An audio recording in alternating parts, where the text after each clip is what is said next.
बंधन से मुक्ति का कारण बताया गया। इस अध्याय का नाम है कर्म बंधन। तो यहाँ पर हम देखते हैं कपिल भगवान देवहूति माता संवाद। तो यहाँ पर पता चलता है कि शास्त्रों के नियमों का अगर पालन करें तो व्यक्ति कर्म बंधन से मुक्त हो सकता है और आत्म साक्षात्कार सेल्फ रियलाइजेशन कैसे कर सकता है। जैसा कि वह जगत में भगवान को निरूपित यानी ऐसे भगवान का रूप दिखाया गया है। आप रोज भगवान का दर्शन करते हैं। श्री राधा कृष्ण रुक्मिणी द्वारकाधीश, जिस रूप में आप भगवान को निरूपित करते हैं उसी रूप में आप भगवान को साक्षात देख सकते हैं। लेकिन उसके लिए कुछ शास्त्रों के नियम, श्रील प्रभुपाद ने प्रारंभ में लिखा है, शास्त्रों के नियमों का पालन करना होता है। तो विभिन्न वर्ण आश्रमों में व्यक्ति के लिए भिन्न भिन्न कार्य है। वर्ण आश्रम आप जानते, 4 वर्ण और 4 आश्रम। कौन से 4 वर्ण? ब्राह्मण, क्षत्रिय, वैश्य और शूद्र। और 4 आश्रम, ब्रह्मचारी, गृहस्थ, वानप्रस्थ और संन्यास। अब यहां पर अलग अलग व्यक्ति के लिए अलग अलग कार्यों की संस्तुति करी गई है। ऐसा नहीं है सारे कार्य सबको करने, हर वर्ण के अलग अलग कार्य बताए गए। जैसे अगर देखा जाए तो श्रील बलदेव विद्याभूषण ने इसी श्लोकों की टीका में गीता के ऊपर विशेष रूप से एक श्लोक आता है, यद करोषि यद अश्नासी यद जहोसी ददासी यद तपस्वेसी कौंतवे तद कुरुषु मदर्पणम्। इस श्लोक की टीका में बलदेव विद्याभूषण लिखते हैं 3 प्रकार के भक्त होते हैं। एक भक्त होते जिन्हें सनिष्ठ भक्त कहते हैं, सनिष्ठ। एक भक्त होते हैं जिन्हें परिनिष्ठ भक्त कहते हैं और तीसरे होते हैं जिन्हें निरपेक्ष भक्त कहते हैं। तो इन भक्तों को 3 भाग में, जैसा यहां पर बता रहे हैं प्रभुपाद जी, कि हर वर्ण आश्रम के व्यक्ति को अलग अलग कार्य करने होते हैं, भिन्न भिन्न। अब जैसे यहां लिखा है दान देना, अब ये सन्यासी के लिए आवश्यक नहीं है क्योंकि उसने तो अपने जीवन का दान पहले ही ठाकुर जी को दे दिया। लेकिन ग्रस्त के लिए ये मुख्य कर्तव्य है, यज्ञ दान तपः कर्म।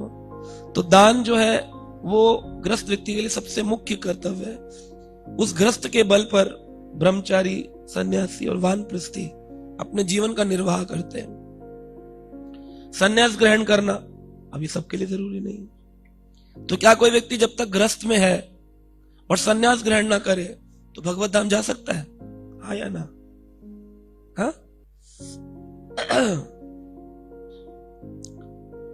तो कैसे जाएगा उसका वर्णन यहां पर है। तो पहले भक्त होते हैं सनिष्ठ भक्त।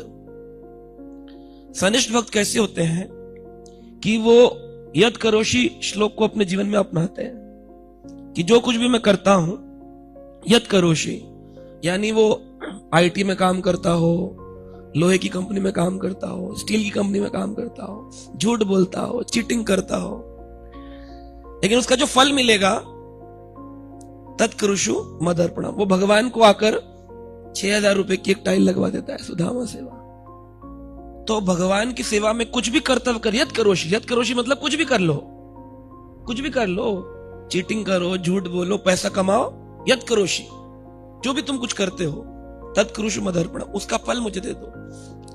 लेकिन क्या ये कर्म योग है? ये क्या ये कर्म योग है? कर्मी है। कर्मी व्यक्ति मेहनत करता है, पैसे कमाता है, उसका फल भगवान को दे देता है, तो कर्म योगी नहीं है। इसलिए इसको सनिष्ठ भक्त में डाला जाएगा, सनिष्ठ भक्त की कैटेगरी में। क्योंकि ये जो कुछ भी कर रहा है भगवान के लिए नहीं कर रहा है, ये तो कर रहा है अपने लिए, लेकिन उसका कुछ फल ठाकुर जी को दे देता है। परनिष्ठ भक्त ये ग्रस्त होते हैं, ग्रस्त डिवोटीज होते हैं। ये लोग कैसे होते हैं? ये लोग जो कुछ भी करेंगे वो भगवान के लिए करेंगे। यहां तक कि उनका स्नान भी भगवान के लिए होगा। बोले नहाएंगे नहीं तो मंगल आरती कैसे जाएंगे, खाएंगे नहीं तो प्रचार कैसे करेंगे। तो उनकी हर क्रिया भगवान से जुड़ी होती है। तो यद करोषि श्लोक से थोड़ा सा ऊपर आ जाते हैं और वो परनिष्ठ भक्त कहलाते हैं। उनके जीवन का लक्ष्य भगवान कृष्ण की प्रसन्नता है। और वो एक बहुत बड़ा सिद्धांत भी स्थापित करते हैं, अगर गृहस्थ अच्छे भक्त ना हो, परनिष्ठ भक्त कैटेगरी में वो सब शुद्ध भक्त आते हैं जिनके दर्शन मात्र से, जिनकी शिक्षाओं से, जिनके जीवन आचरण से अनेकों लोग भक्त बन जाते हैं।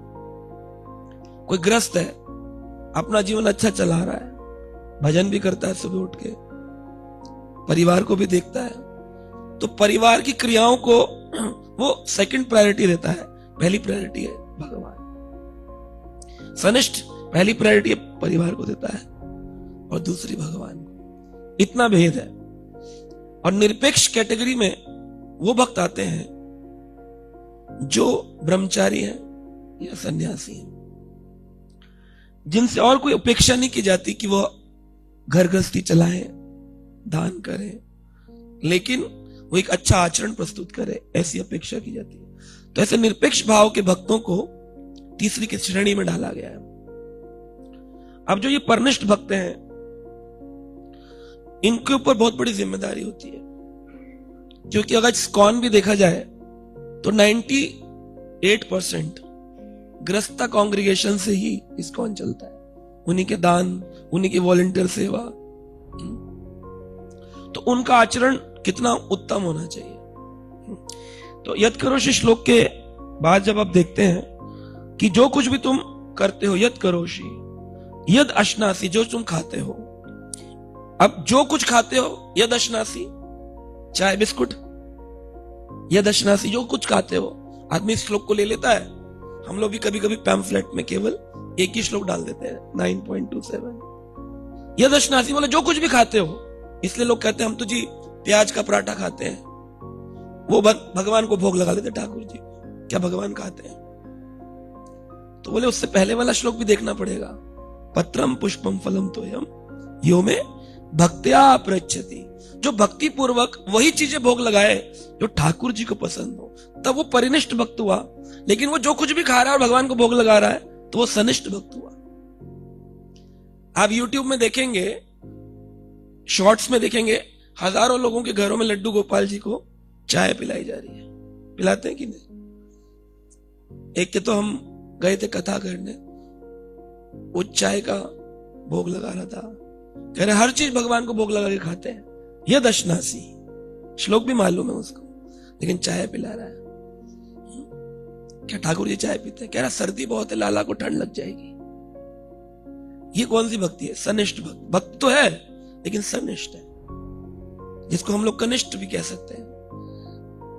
लेकिन वो भाव बड़ा दिखाता है, रोएंगे, लिटाएंगे ठाकुर जी को, टोकरी में लेकर के घूमेंगे। तो ये बिल्कुल गलत है, ऐसा नहीं करना चाहिए। पर ब्रह्म परमात्मा कृपावश अगर विग्रह रूप में आए हैं तो उनका सम्मान होना चाहिए, उनका पूजन बिल्कुल उत्तम तरीके से होना चाहिए, षोडशोपचार से उनका पूजन होना चाहिए, ना कि टोकरी में लेकर चप्पल पहनकर दिल्ली से मथुरा, मथुरा से दिल्ली घुमाओ उनको। ये ठीक नहीं है। तो जो ऐसा कर रहे हैं वो सनिष्ठ में है। यह दशनासी, जो कुछ भी खाते हो। भगवान जो कुछ भी नहीं खाते हैं। क्या भगवान ने कहा अंडम लहसम प्याजम मासम? भगवान तो नहीं खा रहे, फिर लोग कह रहे हैं जी नहीं खा लेते हैं, जी खा लेते हैं। भगवान तो भाव के भूखे हैं, पराठा खा लेंगे प्याज का? नहीं खाएंगे। आप जो पसंद है वही वस्तु खाते हैं, तो भगवान जिनको जो वस्तु पसंद नहीं कैसे खा लेंगे? जो आपको पसंद नहीं, नॉनवेज नहीं खाते वैष्णव, आपको कोई दे दे आप खाएंगे? एक भक्त नहीं खा रहा, एक जीव नहीं खा रहा, वो परब्रह्म खा लेंगे जिनके पास हजारों लक्ष्मियां सेवा में लगी हुई है। तो यह दशनासी का अर्थ ये नहीं है कि जो कुछ भी, कई बार लोग जो कुछ भी, नहीं, जो प्रभु को पसंद हो वह भोग लगाने को यह दशनासी कहा गया। यह जहो से जो कुछ भी कर लो, ना, जो प्रभु को प्रसन्न करे वो कार्य करने पर, उसका फल देने पर आप भक्त बनते हैं।